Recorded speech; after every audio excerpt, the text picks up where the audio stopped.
Good evening all of you. आज मैं class 9th का 17 चैप्टर बच्चे काम पर जा रहे हैं कि क्वेश्चन आंसर समझाने जा रही हूँ। कविता की पहली दो पंक्तियों को पढ़ने तथा विचार करने से आपके मन मस्तिष्क में जो चित्र उभरता है उसे लिखकर व्यक्त कीजिए। कविता की पहली दो पंक्तियाँ इस प्रकार हैं। कोहरे से ढकी सड़क पर बच्चे काम पर जा रहे हैं सुबह सुबह।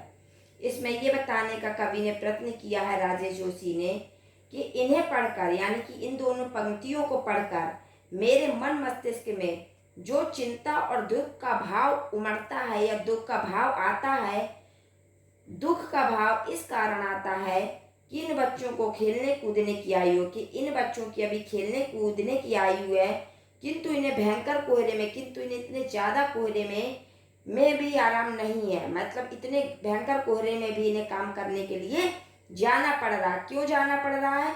क्योंकि इन्हें अपने पेट भरने की मजबूरी के कारण ही ये ठंड में सुबह उठे होंगे और ना चाहते हुए भी काम पर चल दिए होंगे। मतलब इन्हें अपने पेट भरने की भूख सता रही होगी या घर की कुछ ऐसी मजबूरी होगी जिसके कारण इन्हें इतनी ठंड में सुबह से उठकर काम पर जाना पड़ रहा होगा। चिंता इसलिए उभरी कि इन बच्चों की यह दुर्दशा कब समाप्त होगी। मेरे मन में, मेरे दिमाग में चिंता इस प्रकार आई है कि इतने छोटे बच्चों की ये दुर्दशा, ये स्थिति कब समाप्त होगी और ये कब समाज बाल मजदूरी से मुक्ति पाएगा। और ये समाज है जो कब लोगों को यानी कि कब छोटे छोटे बच्चों को बाल मजदूरी से मुक्त करेगा। परंतु कोई समाधान न होने के कारण चिंता की रेखा गहरी हो गई है। लेकिन मुझे कोई समाधान, इस समस्या का समाधान नहीं मिला, कोई उपाय नहीं मिला, जिसके कारण मेरी चिंता और ज़्यादा बढ़ गई है।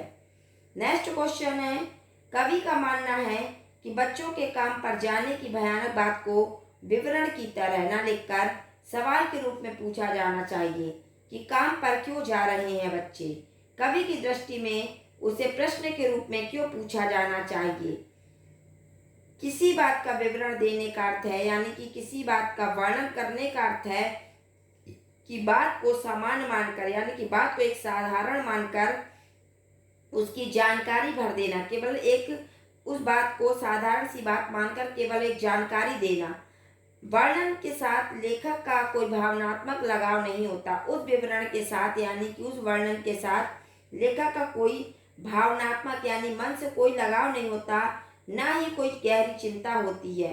परंतु प्रश्न के रूप में प्रस्तुत करने में एक चिंता होती है। लेकिन जब हम ये प्रश्न पूछते हैं कि इतने छोटे छोटे बच्चे काम पर क्यों जा रहे हैं, तो एक चिंता दिखाई देती है, जिज्ञासा और तड़प होती है, यह जानने की इच्छा होती है, यह तड़प होती है कि बच्चे काम पर क्यों जा रहे हैं।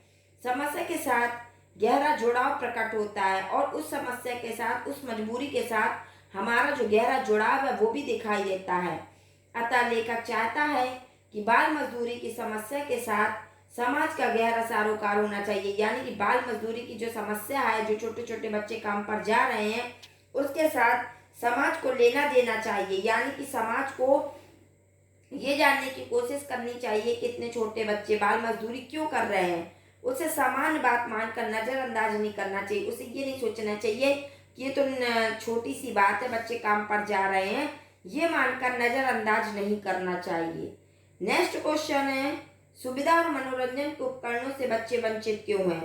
तो कवि यहाँ पे बता रहे हैं कि समाज की व्यवस्था और गरीबी के कारण, यानी कि समाज की जो हमारी अर्थव्यवस्था है और हमारे भारत में बहुत ज़्यादा गरीबी होने के कारण बच्चे सुविधा और मनोरंजन के उपकरणों से वंचित है। यानी कि छोटे छोटे बच्चों को पढ़ाई लिखाई, खेल कूद, खुले आंगन, विद्यालय, इन सारी चीज़ों की सुविधाएं नहीं मिल पा रही हैं, ना उनका मनोरंजन हो पा रहा है, जिसके कारण बच्चे वंचित हैं।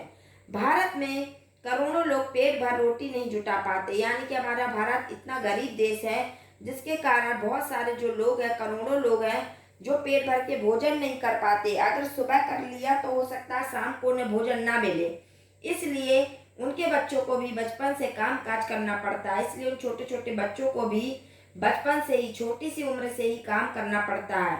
यह उनकी जन्मजात व्यवस्था होती है, क्योंकि ये उनकी मजबूरी होती है। कभी कभी ऐसा भी देखा गया है कि घर में पिता के खत्म हो जाने के बाद छोटे बच्चों को काम पर जाना पड़ रहा है, या माता पिता के बीमार होने के कारण छोटे छोटे बच्चों को भी काम करना पड़ता है अपने घर को चलाने के लिए।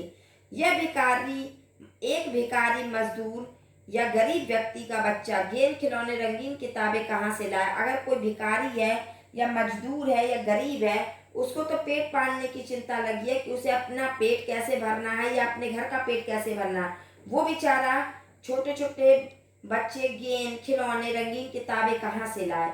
समाज की व्यवस्था भी बाल श्रमिकों को रोकने में सक्षम नहीं हुई। यानी कि समाज की जो व्यवस्था थी, उन्होंने भी बाल श्रमिकों को रोकने में की कोशिश नहीं की, क्योंकि कम समाज ने भी छोटे छोटे बच्चों को काम पर लगाने में ये भी देखा है कि कम मजदूरी में उनसे काम करवा लिया जाता है और उन्हें उनके हिसाब से वेतन भी नहीं दिया जाता, तो ये भी उनके लिए कहीं ना कहीं लाभदायक होता है।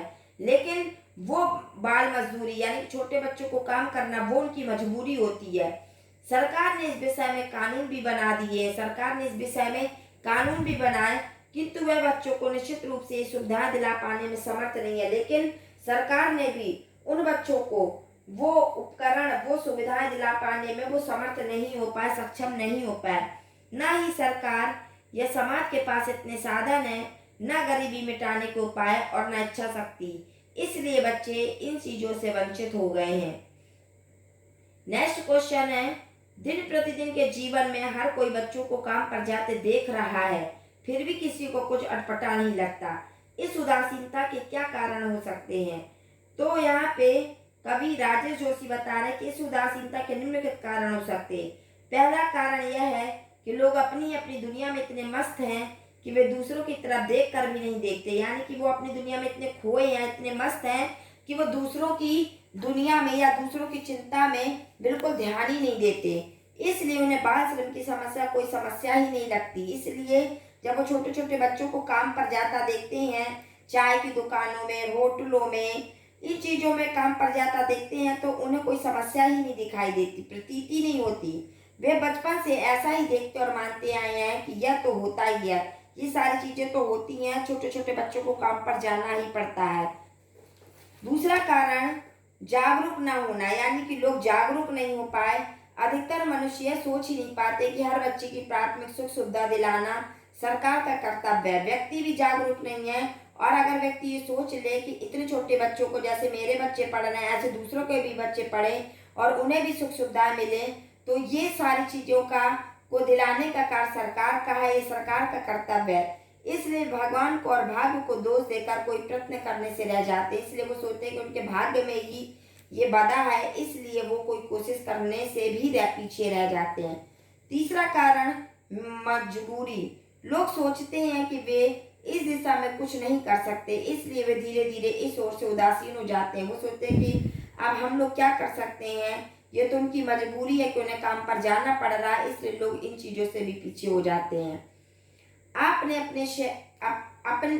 अपने शहर में बच्चों को कब कब और कहाँ कहाँ काम करते हुए देखा? मैंने अपने शहर में बच्चों को अनेक जगहों पर काम करते देखा। चाय की दुकान पर, होटलों पर, विभिन्न दुकानों पर, घरों में, निजी कार्यालयों में। मैंने उन्हें सुबह से देर रात तक हर मौसम में काम करते देखा है। नेक्स्ट क्वेश्चन है, बच्चों का काम पर जाना धरती के एक बड़े हादसे के समान क्यों है?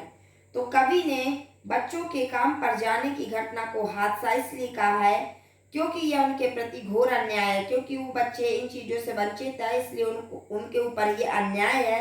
हर बच्चे को जन्म से ही सुख सुविधाएं मिलनी चाहिए। कवि यहाँ पे कह रहे हैं कि चाहे कोई भी बच्चा हो, चाहे अमीर का चाहे गरीब का, हर बच्चे को सुख सुविधाएं मिलनी चाहिए। उन्हें खेल कूद, मनोरंजन और पढ़ाई लिखाई का अवसर अवश्य मिलना चाहिए। जो बच्चे काम पर जाते हैं वे गरीबी और मजबूरी के कारण जाते हैं, या तो वो बहुत ज्यादा गरीब होते हैं या फिर उनकी कोई मजबूरी होती है। यह उनके साथ सरासर अन्याय है, लेकिन ये उनके साथ अन्याय है, इससे उनका जीवन अंधकार में डूब जाता है। इससे जो उनका बचपन खेलने का अवसर नहीं मिल पाता और उनका पूरा जीवन अंधकार में डूब जाता है। वो बिना पढ़े लिखे हो जाते हैं, न उन्हें दुनियादारी से कोई मतलब रहता। वे जीवन भर गरीब मजदूर बनकर रह जाते हैं। अतः उनका बचपन में काम करना एक भयानक हादसा है और वो बेचारे छोटी सी उम्र में काम करने लगते हैं, इसलिए वो एक हादसे के समान है। और अभिव्यक्ति, काम पर जाते किसी बच्चे के स्थान पर अपने आप को रख कर देखिए, आपको जो महसूस होता है उसे लिखिए। आज मुझे स्कूल जाना था। मैंने होमवर्क भी पूरा कर लिया था, परंतु क्या करूं? पिताजी बीमार हैं, माँ उनकी देखभाल में व्यस्त है। न पिता काम काम पर जा पा रहे हैं और न माँ। माँ ने मुझे अपनी जगह बर्तन सफाई के काम पर भेज दिया। मैं यह काम नहीं करना चाहती और उस मोटी आंटी के घर में तो बिल्कुल ही नहीं करना चाहती, जिसने दरवाजे पर कुत्ता बांध रखा है। मेरे घुसते ही कुत्ता भौंकने लगता है। डरते डरते अंदर जाती हूँ तो मालकिन ऐसे पेश आती है जैसे मैं लड़की ना हूँ, बल्कि उसकी खरीदी हुई कोई गुलाम हूँ। सच कहूँ, मुझे दुख होता है। अगर मजबूरी ना होती तो मैं काम धंधे की ओर मुड़कर भी ना देखती। यानी कि यहाँ पर कवि अपनी स्थिति बताने की कोशिश कर रहा है कि जब अगर कोई व्यक्ति काम पर जाता है मजबूरी के कारण, तो वो किस प्रकार से महसूस करता है। नेक्स्ट क्वेश्चन है, आपके विचार से बच्चों को काम पर क्यों नहीं भेजा जाना चाहिए? क्या उन्हें करने के मौके मिलने चाहिए? मेरे विचार से बच्चों को काम पर बिल्कुल नहीं भेजा जाना चाहिए।